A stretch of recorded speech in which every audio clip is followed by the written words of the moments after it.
जतिजना जोडिनु हुँदैछ तपाईँहरू सबैलाई मेरो एउटा सानो निवेदन छ। यो मेरो लाइभ सेसनलाई ज्यादाभन्दा ज्यादा सेयर गरिदिनुहोस् ताकि धेरै जोडौँ र यो महत्त्वपूर्ण विषयमा आज एउटा तपाईँहरूको पनि विचारलाई अनि मेरो विचारलाई आदान प्रदान गर्ने मैले एउटा सोचेको छु। यसकारण सेयर गर्नुहोस् ताकि अझ धेरै मान्छे जोड्न सकोस्।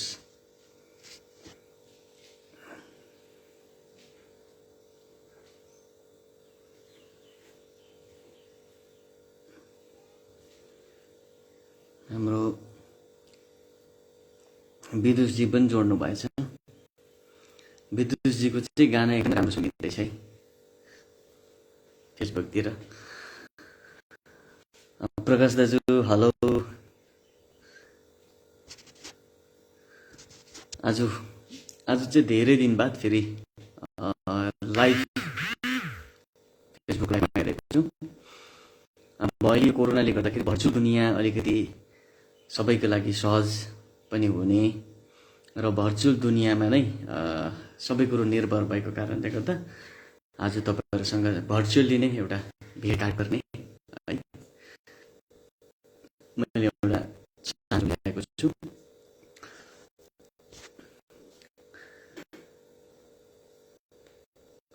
अझै ज्यादा जोड है, अझै ज्यादा मान्छेहरू जोड्न सकोस् र आजको हामी टपिक्समा बातचित सुरु गर्नेछौँ र आज तपाईहरुको प्रश्नको पनि म उत्तर दिने कोसिस गर्छु। हरेक प्रश्नको उत्तर क्रमैले तपाईले सोध्नु भयो भने म सकेसम्म हिसाबले म सबै प्रश्नको चाहिँ उत्तर दिने म कोसिस गर्छु र रिटनमा यहाँ मैले फेसबुकमा नै कमेन्ट गर्न सक्दिनँ होला सायद अहिले लाइभ सेसनमा हुँदाखेरि नै, त्यसलाई चाहिँ म बादमा तपाईहरुलाई म रिप्लाई दिन्छु। र अहिले तपाईहरु 21 जना जोडिसक्नु भएको छ। तपाईहरुले पनि शेयर गर्नुहोस् ताकि अझै जोडोस् र हामी हाम्रो सेसनलाई सुरु गरौँ।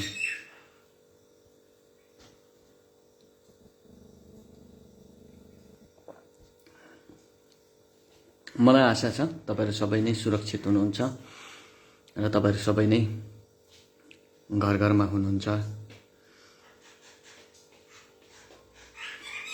हेलो सुजिता, सन्चै हुनुहुन्छ?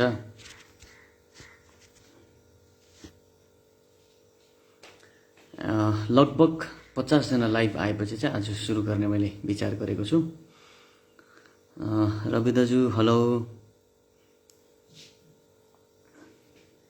हाम्रो दिल्लीबाट सञ्जय दाजु पनि जोड्नु हुँदै रहेछ। मलाई विश्वास छ तपाईहरु सबै नै अब अहिले पहाडमा धेरै पानी परिरहेको छ। पानीले त्यति क्षति पुर्याएको छैन होला हैन?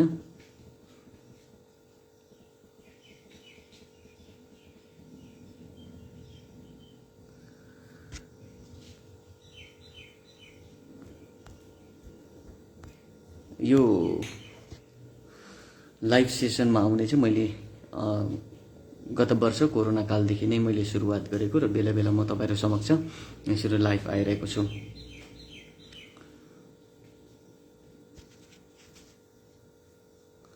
नमस्कार छोटेन भाइ, अझ धेरै जोडिनु हुँदैछ, हामी उहाँहरुलाई पनि पर्खिनेछौँ। यस नर्बु दाजु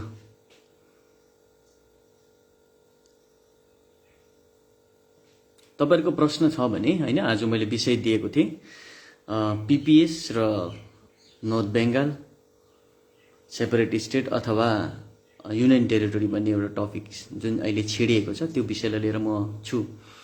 प्रकाश दाजु लेख्नु हुँदैछ पीपीएस अनि नर्थ ईस्टको कुरा सुन्दर अनि इन्ट्रेस्टिङ टपिक छ, त्यही भएर मैले पनि यो टपिक्सलाई उठाउने, यो जतिको इन्ट्रेस्टिङ छ त्यति नै यो गम्भीर विषय पनि छ। यसलाई म जिम्मेवारी पूर्वक म उठाउने कोसिस गरेको छु आज मैले। र म अब तपाईहरु समक्ष यो विषयलाई म सुरु गर्न चाहन्छु। यदि तपाईहरुको प्रश्न रह्यो भने यति बेला तपाईहरुले मलाई प्रश्न गर्न सक्नुहुन्छ यो विषयवस्तु लिएर। नेवर केटो हेलो ब्रो,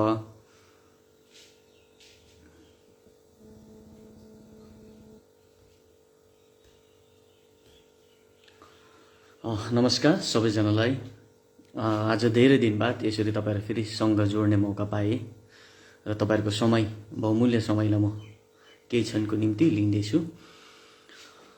विशेष अहिले वर्तमान समयमा जो एउटा यो कोरोना काल हैन चलिरहेको छ, कोरोनाले गर्दा सबै कुरो अस्तव्यस्त भएको समयमा एउटा नर्थ बेंगाललाई लिएर एउटा छुट्टै राजनीतिक गर्मगर्मी सुरु भएको छ। अनि धेरै नेशनल मिडिया र रिजनल मिडियाहरूले, प्रिन्ट मिडिया, डिजिटल मिडियाले यसलाई गम्भीरतासँगले लिएर यो कुरालाई उठाइरहेको छ।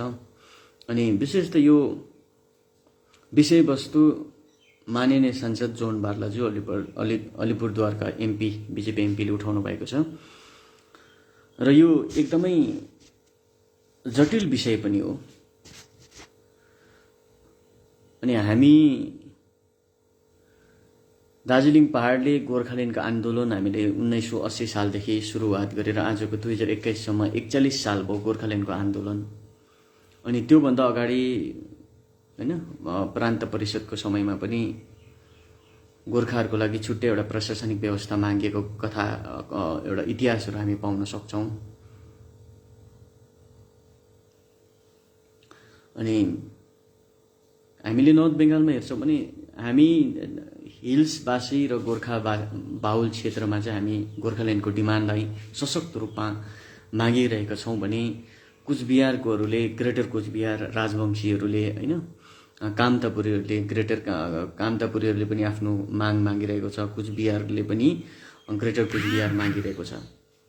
यो तमाम कुरोलाई लिएर त्यो जुन तुल पक्रिनु पर्ने थियो तर त्यो तुल पक्रिएन र जोन बार्लाज्यूको जुन एउटा भनाइ आएको छ कि नर्थ बेंगालको तमाम सांसद र एमएलए लिएर चाहिँ गृहमन्त्री र प्राइम मिनिस्टरलाई भेट्ने र यो विषयवस्तु उहाँले चर्चा गर्ने भन्ने जुन एउटा विषयवस्तु उहाँले उठान गर्नुभएको छ, यसले हाम्रो साँच्चै नै दार्जिलिङ पहाडमा पनि एउटा कौतूहलको विषय बन्यो कि मानिसहरुमा यो खालको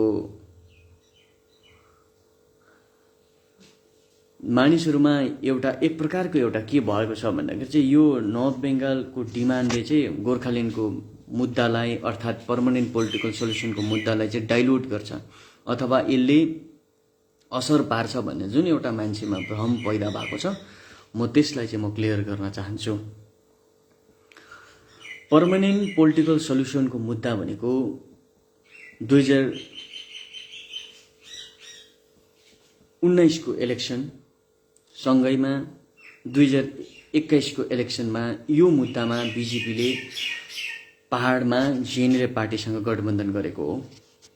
अनि यो मुद्दा पहाडको पर्मानेन्ट पोलिटिकल सल्युसन मुद्दा विषयवस्तु लिएर माननीय देशको गृहमन्त्री अमित शाहज्यूसँग पनि मन घिसिङज्यूको पहिलो चरणको बातचित चुनावभन्दा अगाडि भएको त्यो सबैलाई सर्वविदितै छ, गृह मन्त्रालयसँग बातचित भएको कुरा हो। अनि यो जो नर्थ बेंगाललाई युनियन टेरिटोरी अथवा यो सेपरेट स्टेट नर्थ बेंगाल भन्ने जुन एउटा माग उठेको छ, यो भर्खर हिजो आजको कुरा हो। हाम्रो मेन्डेट हामीले कुरा गरेको भनेको पहाडको वर्तमान बनिएको एउटा district Kalimpong district, Darjeeling district र तराई डुवर्सको गोर्खा बाहुल क्षेत्रलाई लिएर एउटा पर्मानेन्ट पोलिटिकल सल्युसन बनिनुपर्छ भनेर हामीले गृह मन्त्रालय मागेको छौं। यो हाम्रो डिमान्ड हो। अनि पहाडको पार्टीको जिम्मेवारी र पहाडको पार्टीको मेन्डेट भनेको पनि पहाडमा रहेको यो जति पनि कालिम्पोङ, दार्जिलिङ, खरसाङ, मिरिक र तराई डुवर्समा गोर्खा क्षेत्रमा गोर्खा बाहुल क्षेत्रलाई एउटा संवैधानिक व्यवस्था दिलाउने हाम्रो जिम्मेवारी हो। साथसाथै भारतवर्षमा बस्ने भारतीय गोर्खाहरूको चिनारीको प्रश्नलाई एड्रेस गर्नु हो। निश्चय नै नर्थ बेंगाल सेपरेट स्टेट अर्थात युनियन टेरिटोरी बन्यो भने यसले गोर्खाहरूको चिनारी बोक्न सक्दैन र यसले गोर्खाहरूको अस्तित्वमाथिको संकटलाई यसले ढाकछोप गर्न सक्दैन, ढाल दिन सक्दैन। त्यसैले हामी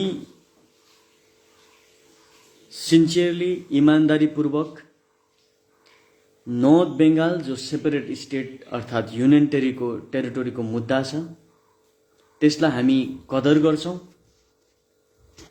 तर एउटा कन्डिसनमा। पहाडको 2टा डिस्ट्रिक्ट र तराई डुवर्समा बस्ने गोर्खा बाहुल क्षेत्रलाई लिएर अलग्गै पर्मानेन्ट पोलिटिकल सल्युसन बनिनुपर्छ। त्यो बाहेक भारत सरकारले बाँकी नर्थ बेङ्गालको 8वटा डिस्ट्रिक्टलाई युनियन टेरिटोरी अर्थात् नर्थ बेङ्गाल सेपरेट स्टेट बनाउँछ भने त्यसमा हाम्रो आपत्ति रहँदैन। अनि धेरैको भनाइ यसमा यो पनि भनिँदैछ कि आजभोलि हामी सुन्छौं हैन सोशल मिडियाहरुमा कि यो मुद्दाले चाहिँ हाम्रो पीपीएसलाई डोमिनेट गर्छ, अर्थात् यो मुद्दाले हाम्रो पीपीएसलाई स्याडोमा पार्छ भनेर। यो कदाचित भूल भ्रान्तिमा तपाईहरु नपरिदिने विशेष म यहाँलाई निवेदन गर्छु। हामीले केन्द्रलाई हामीले स्पष्ट रूपमा भनेको छौं, हामी पीपीएस 6 शेड्युल भन्दा सानो व्यवस्थालाई हामी मान्दैनौं, हामी एक्सेप्ट गर्दैनौं भनेर हामीले अघिबाट नै बीजेपीलाई दुई पल्ट म्यान्डेट दिइसकेका छौं। यो वर्तमान समयमा जेएनएलएफ पार्टी एउटै मुद्दाको लागि फोकस गरेर अगाडि बढिरहेको छ, त्यो हो पर्मानेन्ट पोलिटिकल सल्युसन। त्यसको लागि हामी कटिबद्ध रूपमा अगाडि बढिरहेका छौं र हाम्रो केन्द्रीय नेतृत्वहरूले अध्यक्ष मोहन घिसिङज्यूको नेतृत्वमा रहेको जेएनएलएफ पार्टीले काम गरिरहेको छ। यो नर्थ बेङ्गालको डिमान्ड जोन बार्लाज्यू र उहाँसँग रहेको नर्थ बेङ्गाल जति पनि नर्थ बेङ्गाल भन्नाले हामी सिलगढी मात्र बुझ्नु हुँदैन। नर्थ बेङ्गाल भनेको दक्षिण उत्तर दक्षिण परगना पनि छ, मालदादेखि यताको कुराहरू छ, जो जम्मा 10वटा डिस्ट्रिक्टको कुरा छ। तर हामीले पीपीएस मागेको भनेको पहाडको 2टा डिस्ट्रिक्ट र तराई डुवर्समा बस्ने गोर्खा बाहुल क्षेत्रलाई लिएर हो। यसैले नर्थ बेङ्गाल यदि सेपरेट बनिन्छ र युनियन टेरिटोरी बनिन्छ भने पनि पीपीएस पहाडवासी गोर्खाहरूको लागि अलग्गै केन्द्रले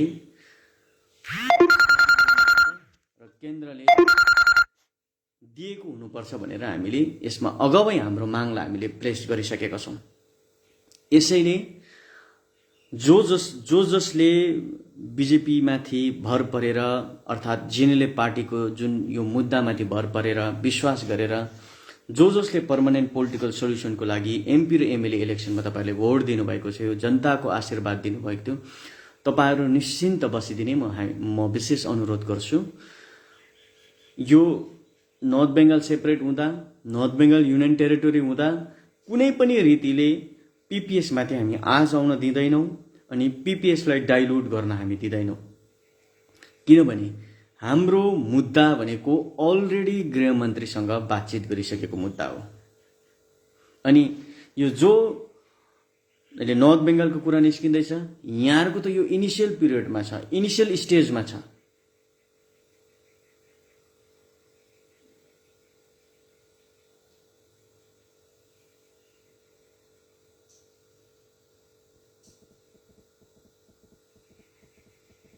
हजुर हो, नर्थ बेङ्गाल भनेको मालदादेखि यता नै पर्छ। त्यो अघि मेरो अलिकति टङ स्लिप भएको छ, म माफी चाहन्छु।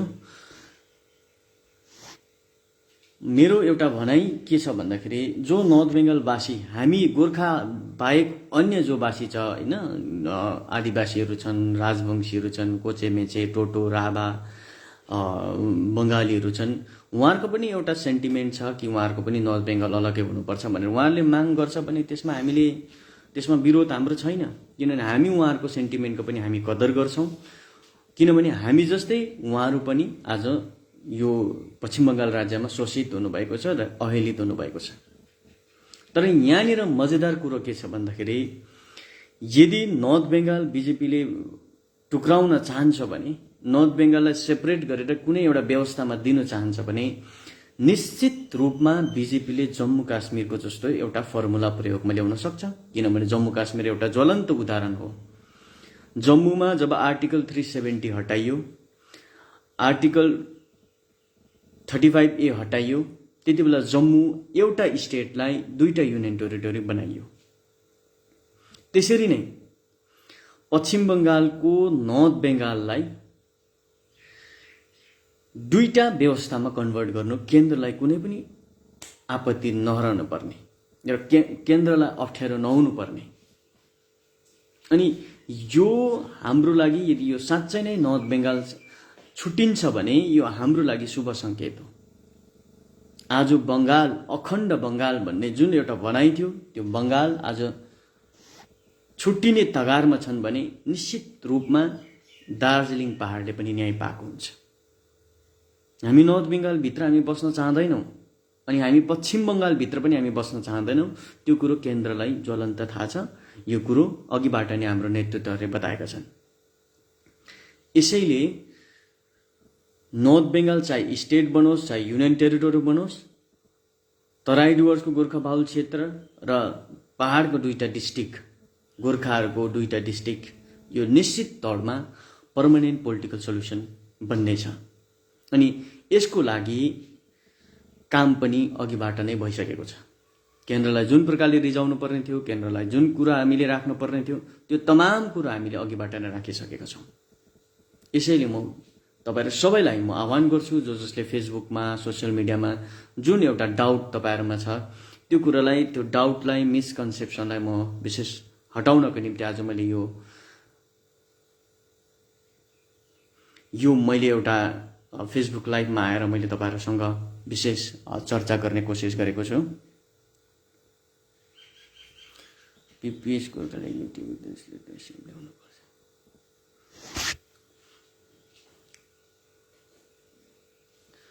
हाम्रो बुझाइ भनेको पीपीएस पर्मानेन्ट पोलिटिकल सल्युसन भनेको चाहिँ इकोनोमिकल सल्युसन चाहिँ होइन। हाम्रो बुझाइ भनेको, हाम्रो मागाइ भनेको पर्मानेन्ट पोलिटिकल सल्युसन भनेको चाहिँ संवैधानिक व्यवस्था जो चाहिँ केन्द्र सरकारको अधीनमा रहने, अर्थात् भारतको संविधान भित्र रहेको व्यवस्थालाई हामीले पर्मानेन्ट पोलिटिकल सल्युसनको रूपमा लिएका छौँ। पर्मानेन्ट पोलिटिकल सल्युसन भनेको नै गोर्खाल्यान्ड हो। हामी त्यसलाई यसरी बुझ्छौँ। यहाँ लाउङ दाजु लेख्नु भएछ, जेएनएलएफ चुपचाप बस्नु हुँदैन, सही हो, तर जेएनएलएफको एउटा जिम्मेवारी पनि रहन्छ। यो जुन कोरोना कालको परिस्थिति छ, यो परिस्थितिको कारणले गर्दा हामीले खुलेर पोलिटिकल एक्टिभिटिज गर्न सकिरहेका छैनौँ। तर जुन प्रकारले गर्नुपर्ने थियो त्यो एकदमै गरिँदैछ। त्यो तपाईले 2-4 दिनमा थाहा पाउनुहुन्छ। तपाईको सजेसनको लागि धन्यवाद।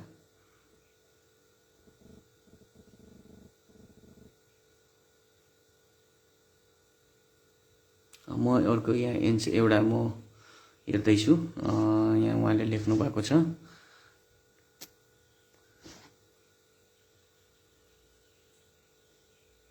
हजुर हामीले केन्द्रलाई सघाएको भनेको हो नि पीपीएस र 11वटा जातलाई जनजाति बनाउनको लागि। हामी त्यो मुद्दाको लागि हामी फोकसमा छौँ। नर्थ बेङ्गाल के भइरहेको छ, कसो भइरहेको छ, के गर्छ, कसो गर्छ, हामी त्योमा टाउको दुखाउन चाहँदैनौँ पनि। हाम्रो टाउको दुखाइ भनेको पर्मानेन्ट पोलिटिकल सल्युसन र 11वटा जातलाई जनजाति दिलाउनको निम्ति हामी त्यस कुरामा फोकस गरेर हामी काम गरिरहेका छौँ र काम गर्न चाहन्छौँ र गर्ने पनि छौँ।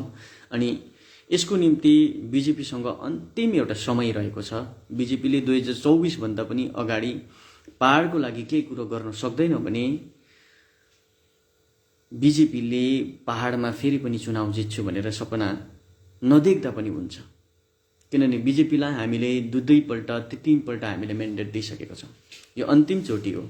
तर मलाई विश्वास छ जुन प्रकारले पोलिटिकल डेभलपमेन्ट माथिल्लो तहमा भइरहेको छ त्यसले निश्चित रूपमा दार्जिलिङ पहाडको लागि न्यायको ढोका यसपालि खोलिनेछ। तर राजनीतिमा भनेको समय र सीमालाई तोक्न सकिँदैन। त्यसैले तपाईहरुलाई म निश्चिन्त गराउँछु, यो नर्थ बेङ्गालको मागले युनियन टेरिटोरी भए पनि, सेपरेट स्टेट भए पनि हामी नर्थ बेङ्गाल भित्र हामी पर्दैनौँ र हामी बस्दैनौँ।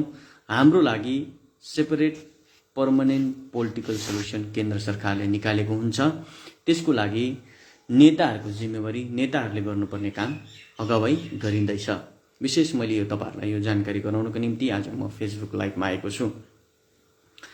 र म यति बेला तपाईहरुको प्रश्न छ भने चाहिँ मोटामोटी मैले राख्नुपर्ने यो पोइन्टको मैले जति पनि सोचेको कुराहरू मैले राखिसकेको छु र तपाईहरुको प्रश्नहरू छ भने हामी यस समय हामी बातचित गर्न सक्छौं।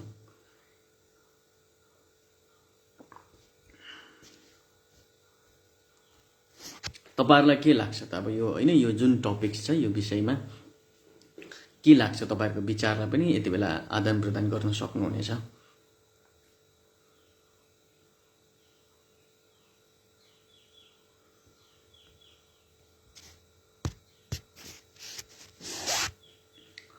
यदि तपाईहरुसँग प्रश्न छैन भने चाहिँ म आजको लागि मेरो यो फेसबुक सेसनलाई हैन लाइभ सेसनलाई म यही अन्त गर्न चाहन्छु।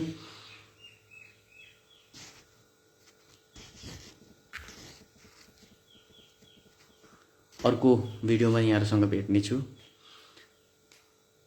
जटिल विषयहरुलाई सम्बोधन गर्ने कोसिस गर्ने छु र मलाई विश्वास छ यो आजको फेसबुक लाइभले तपाईहरुमा भएको जति पनि मिसकन्सेप्सन छ सायद मैले त्यसलाई कति हदसम्म तपाईहरुलाई बुझाउने कोसिस गरे र बुझाउन सफल भयो भने म विश्वास गर्छु र आउँदो अर्को भिडियोमा भेटौं भन्दै तपाईहरु सबैबाट म बिदा लिन चाहन्छु। साथै तपाईहरु सबैको कुशलताको कामना गर्दै अहिले पनि कोरोनाको प्रकोप गाउँ बस्तीमा पुगेको कारणले गर्दा सबैलाई सुरक्षित बस्ने आह्वान गर्न चाहन्छु। दिव्या गुरुङ यो हात्ती आयो फुसे नहोस् समय धेरै बितिसक्यो है भाइ। समय धेरै बितिसक्यो। सबै कुरोको समय हुन्छ अनि त्यो कुरा हामीलाई पनि अहिले थाहा छ र हामी यो समयमा नै अहिले भएन भने चाहिँ कहिले पनि हुन सक्दैन त्यो कुरा हामीलाई थाहा छ। त्यसैले हामीले माथिल्लो तहमा जुन एउटा पोलिटिकल प्रेसराइज दिनुपर्ने पोलिटिकल बातचित गर्नुपर्ने क्रम हामीले जारी राखेका छौं। धेरै कुरो हामीले प्रेस र मिडियामा हामीले ल्याउन सकेको छैनौं र राजनीतिमा सबै कुरो प्रेस र मिडियामा ल्याउनु पर्छ भन्ने बाध्यता रहँदैन र हामीले हाम्रो जिम्मेवारी हामीले काम गरिरहेका छौं। तपाईहरुलाई म विशेष यो बताउन चाहन्छु। प्रश्न छ भने म प्रश्नको तपाईहरुको उत्तर दिने कोसिस गर्छु। तपाईहरुसँग प्रश्न रहेन भने मोटामोटी मैले आज यो टपिक्समा बोल्नुपर्ने मैले सर्ट एन्ड स्वीट सोचेको थिएँ र मैले टपिक्स मोटामोटी बोलिसकेको छु र तपाईहरुसँग प्रश्न छ भने निश्चित रूपमा म त्यो प्रश्नको जवाफ दिनेछु।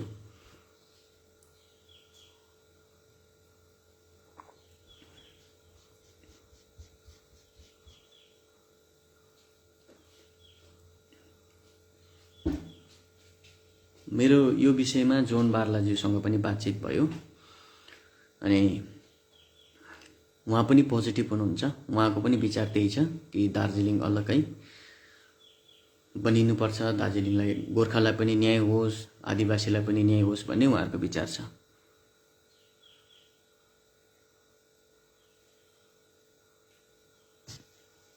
डिटी भाइ तिमीले मागेको भनेको तिम्रो सजेसन भनेको युटी विथ लेजिस्लेचरको कुरा गर्दैछौ। निश्चित तौरमा हामीले भनेको छौं हामी केन्द्रले के सोचेको छ त्यो कुरो केन्द्रले खुलासा गरोस् भन्ने हामी पक्षमा छौं र त्यसको लागि बातचित क्रम चलिरहेको छ। निश्चय नै हामी यसपालि हामी चुक्दैनौं। हामी डीजीएससी र जीटीए जस्तो व्यवस्थामा हामी यसपालि हामी चुक्दैनौं। हाम्रो स्पष्ट अडान छ 6 शेड्युल भन्दा सानो व्यवस्था हुँदैन भनेर हामीले अगाडिबाट नै हामीले खुलस्त रूपमा भनेको छौं। बिलो 6 शेड्युल हामी मान्दैनौं भनेर हामीले अगावै भनिसकेका छौं र हामी योपालि जुन व्यवस्था केन्द्रले दिन्छ त्यो व्यवस्था साच्चै गोर्खाहरुको लागि भलाइ गर्ने, जातिको अस्मिताको चिनारीको प्रश्नमा फुलफिल गर्ने व्यवस्था नै हामी लिन चाहन्छौं। जस्तो प्रकारले जीटीए थाप्यो, जीटीएले नेतालाई मात्र पसाउने काम गर्यो, त्यस्तो व्यवस्था हामी कदाचित एक्सेप्ट गर्दैनौं।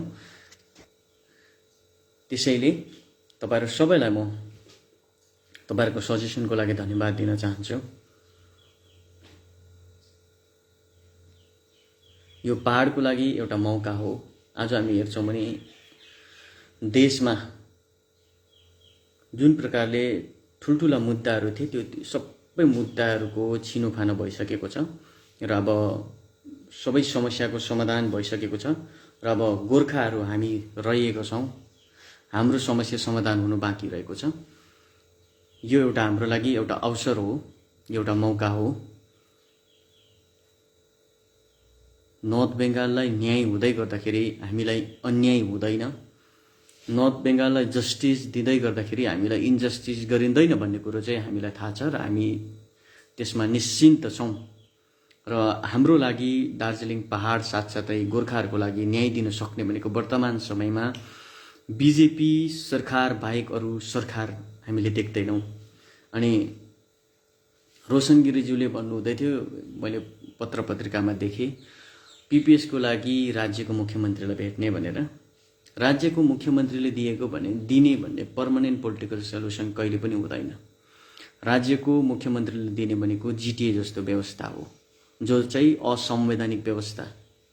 जिटिएमा हामीले हेऱ्यौँ त, ज्वलन्त उदाहरण देख्यौँ। असंवैधानिक व्यवस्थामा बसेको चिफ एक्जिक्युटिभ मेम्बरलाई पनि कहिले फोर्स दिने, कहिले नदिने, कहिले हटाउने, कहिले निकाल्ने, कहिले राख्ने, त्यस्तो खालको एउटा खेलाइँची प्रकारको व्यवस्था हुन्छ, जो चाहिँ असंवैधानिक व्यवस्था, जो स्टेटले दियो भने त्यो स्टेटको मनमर्जी चलाउन सक्छ यदि स्टेटको पिपिएसको कुरा गर्नु हो भने। तर हामीले मागेको र पहाडले चाहेको पिपिएस भनेको भारतको संविधानको मनमर्जीमा चल्ने, भारतको संविधानको कायदा अनुसार चल्ने हामीले पिपिएस मागेका हौँ। र हामी त्यस पिपिएसको लागि हामी स्वागत गर्न चाहन्छौँ। केन्द्रले दिने जुन व्यवस्था छ त्यसको लागि निश्चिन्त बस्ने, विशेष यो समयमा आफ्नो सुरक्षाको, आफ्नो हेल्थको ख्याल राखिदिने तपाईहरुले जिम्मेवारी दिनुभएको छ, तपाईहरुले म्यान्डेट दिनुभएको छ पिपिएसको लागि। यसपालि पहाडलाई निश्चित रूपमा हामी धोका हुन दिँदैनौँ।